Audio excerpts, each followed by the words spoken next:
Hello friends, আমি শুভম। যখন একটা সিনেমা বা সিরিজের পার্ট 2 জোর করে বানানো হয় তখন তার রেজাল্ট হয় দ্য প্ল্যাটফর্ম 2। প্ল্যাটফর্ম 1 নেটফ্লিক্সে আছে, আমি রিভিউ করেছি, চাইলে আপনারা শুনে নিতে পারেন। ওখানে আমি গল্প ডিটেলে বলেছিলাম। পার্ট 1টা হিন্দিতে অ্যাভেলেবেল নেই, আপনাকে অরিজিনাল ল্যাঙ্গুয়েজে দেখতে হবে, কিন্তু পার্ট 2টা হিন্দিতে অ্যাভেলেবেল হয়েছে বিকজ পার্ট 1 অনেক বড় হিট ছিল এবং প্রচুর লোক দেখেছিল, তাই জন্য তারা হিন্দিতে আবার ডাব করে এনেছে। কিন্তু হিন্দি ডাবিং ভালো নয়। আমি আপনাদেরকে রেকমেন্ড করবো, যদি আপনাদের original language with subtitle problem না হয় তাহলে সেটাই দেখুন, সেটাই আপনার জন্য বেটার হবে, কারণ হিন্দি ডাবিং এখানে কোনোভাবেই আপ টু দ্য মার্ক নয়। এবার পার্ট 1 এর মতো এই সিনেমাটা কি করতে পারলো? পার্ট 1 এর যে এক্সপেকটেশনটা লোককে বিল্ড আপ করেছিল, পার্ট 2 দেখতে গিয়ে সেই এক্সপেকটেশনটা কি ফুলফিল হলো আমার? সেটা নিয়ে কথা বলবো এই ভিডিওতে। তার আগে গল্পটা বলে দিই। প্রথমেই বললাম পার্ট 1 রিভিউ করার সময় গল্পটা আমি বলেছিলাম ডিটেলে, তো এখানে ডিটেলে যাচ্ছি না, জাস্ট আমি অল্প একটু গল্পটা বলে দিচ্ছি, জাস্ট জিস্টটা। এখানে একটা বিল্ডিং আছে যেটার অনেকগুলো ফ্লোর, কতগুলো ফ্লোর কেউ জানে না, মোটামুটি ধরে নিন 300-র ওপরে। প্রত্যেকটা ফ্লোরে 2জন করে লোক থাকবে।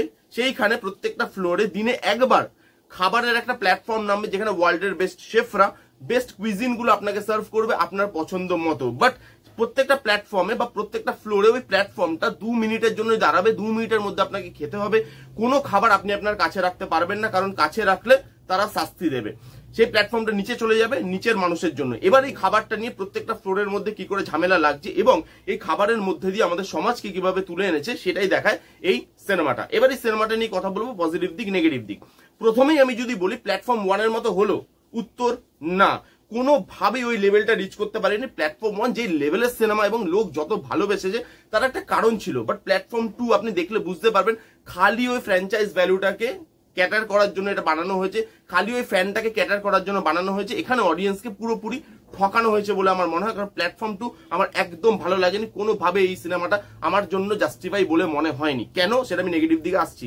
তার আগে যদি পজিটিভ দিক নিয়ে কথা বলি, বেশ কিছু পজিটিভ দিক আছে। ফার্স্ট হচ্ছে পারফরমেন্সেস ভালো, পার্ট 1এও ভালো ছিল, এখানেও যারা পারফর্ম করেছে তারা কিন্তু ভালো করেছে।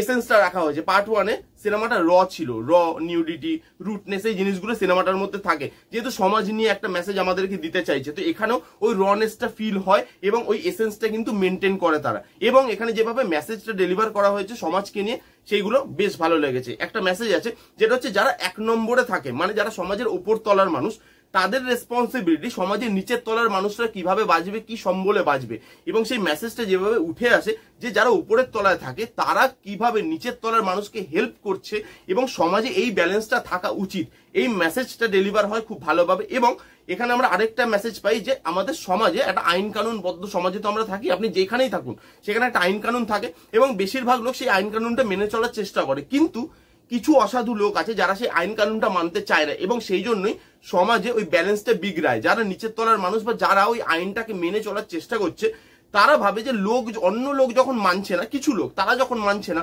তারা সেই আইনটা ভেঙে নিজের কমফর্ট জোনটাকে নিজের মতো করে বানিয়ে নিচ্ছে, তাহলে আমরা কেন আইন মেনে বোকার মতো বাঁচবো? এবং সেখান থেকেই একটা সমাজ কিন্তু ধ্বংসের পথে যেতে থাকে, আইন শৃঙ্খলা ধ্বংসের পথে যেতে থাকে। সেই জিনিসটা যেভাবে দেখিয়েছে মেসেজের মাধ্যমে সেটা ভালো। এই ছিল পজিটিভ দিক, আর কিছু নেই। এবার যদি নেগেটিভ দিক নিয়ে আমি কথা বলি, ফার্স্ট এখানে যেটা নেগেটিভ আপনার লাগবে, পার্ট 1 যেটা ছিল সেটার যে গল্প, সেই গল্পটাই এখানে কপি অ্যান্ড পেস্ট হয়েছে। এখানে আপনি কোনো রকম কোনো নতুন জিনিস দেখতে পাবেন না, কোনো রকম কোনো নতুন ট্রিটমেন্ট আপনি এটা দেখতে পাবেন না। সেম ট্রিটমেন্ট, সেম লাইটিং এবং সেম গল্পটাকেই এখানে বলা হচ্ছে এই দুটো মেসেজের মাধ্যমে, এবং সেই জিনিসটা আপনাকে কোথাও গিয়ে ওই এক্সাইটমেন্টটা প্রোভাইড করে না। এখানে যে টুইস্ট অ্যান্ড টার্নস আছে, টুইস্ট অ্যান্ড টার্নসটা একদম লাস্টের দিকে আসে, একটাই টুইস্ট অ্যান্ড টার্নস আছে, সেটা লাস্টের দিকে আসে এবং সেইটা না ফিল হয় না। যখন লাস্টের দিকে টুইস্ট অ্যান্ড টার্নসটা আসছে তখন আপনি অলরেডি হাল ছেড়ে দিয়েছেন, আপনি বলছেন ভাই 1 ঘন্টা 40 মিনিটের সিনেমা তাড়াতাড়ি শেষ হোক, কারণ তুমি আমাকে বোর করছো, এবং লাস্টে যে টুইস্ট অ্যান্ড টার্নসটা দিচ্ছে ওটা দেখারও আপনার কোনো রকম ভাবে কোনো ইচ্ছা হয় না। তার মধ্যে ফার্স্ট যে ইয়েটা ছিল, পার্টটা ছিল, সেখানে ইমোশনালি খুব কানেক্ট করেছিলাম আমি, কারণ ওখানে প্রত্যেকটা যে ছোট ছোট ক্যারেক্টার ছিল তাদের স্ক্রিন প্লেতে কাজ ছিল। বাট এখানে কোনো ক্যারেক্টারের সঙ্গে কোনো ক্যারেক্টার আপনি বন্ডিং দেখতে পাবেন না। একটা পেয়ারকে বন্ডিং দেখানো হয়েছে বাট সেটাও ইমোশনালি কোথাও গিয়ে কানেক্ট করে না।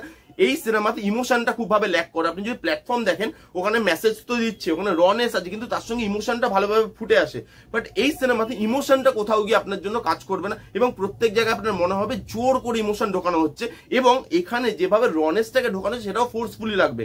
রনেস গুলো ভালো ছিল, দেখে আপনার গা গোলাবে। যেরকম ফার্স্ট পার্ট রিভিউ করার সময় আমি বলেছিলাম যে আমি খেতে পারিনি এত জিনিসটা, এখানেও রনেসটা আছে, কিন্তু সেই রনেসটা না ফোর্সফুল বলে মনে হয়, অনেক জায়গায় ফিল হয় না রনেসটা। দেখে মনে হচ্ছে যে এসেন্সটা রাখার জন্য পার্ট 1 এ রনেস ছিল, নিউডিটি ছিল, ওগুলোই লোক দেখতে চাইছে, সেগুলো আমি জাস্ট রেখে দেবো। বাট সেই রনেস গুলো বা রক্তারক্তি গুলোর কোনো মানে স্ক্রিন প্লেতে নেই, কোনো কজ দিয়ে হচ্ছে না ওগুলো, মানে কোনো কারণ আছে, সেই কারণের জন্য রনেসটা হচ্ছে, সেই জিনিসটা কিন্তু আমার এখানে ফিল হয়নি। আর তার সঙ্গে প্রথমেই বললাম যে এই সিনেমাটার ডাবিংটা ভালো হয়নি, ডাবিংটা আমার ভালো লাগেনি। এই ছিল পজিটিভ দিক, নেগেটিভ দিক। এবার এই সিনেমাটা আপনি দেখবেন কিনা সেটা পুরোপুরি আপনার উপর। পার্ট 1 যদি আপনার ভালো লেগে থাকে তাহলে অবশ্যই এই সিনেমাটা আপনাকে ডিসঅ্যাপয়েন্ট করবে, যেমন আমাকে করেছে।